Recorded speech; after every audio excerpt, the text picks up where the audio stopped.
যুক্তরাষ্ট্রে অবৈধভাবে অবস্থানের অভিযোগে ৩৯ বাংলাদেশিকে ফেরত পাঠানো হয়েছে। ২ আগস্ট সকালে মার্কিন যুক্তরাষ্ট্রের একটি সামরিক বিমানে তারা ঢাকার শাহজালাল আন্তর্জাতিক বিমানবন্দরে এসে পৌঁছান। এর আগে শুক্রবার পররাষ্ট্র মন্ত্রণালয়ের কনসুলার ও কল্যাণ অনুবিভাগের এক বার্তায় বলা হয়েছিল, মার্কিন সামরিক বাহিনীর বিমানে করে ৬১ বাংলাদেশিকে ফেরত পাঠানো হচ্ছে।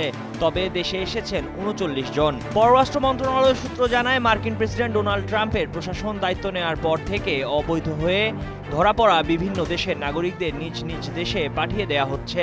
বিভিন্ন সময় আরও ১১৮ বাংলাদেশি নাগরিককে ফেরত পাঠায় যুক্তরাষ্ট্র। গত জানুয়ারিতে প্রেসিডেন্ট হিসেবে দায়িত্ব গ্রহণের পর থেকে অবৈধ অভিবাসীদের নিজ নিজ দেশে পাঠানো শুরু করে ট্রাম্প প্রশাসন। ভারত, ব্রাজিল সহ অনেক দেশের নাগরিকদের হাতকড়া পরিয়ে ফেরত পাঠানো হয়।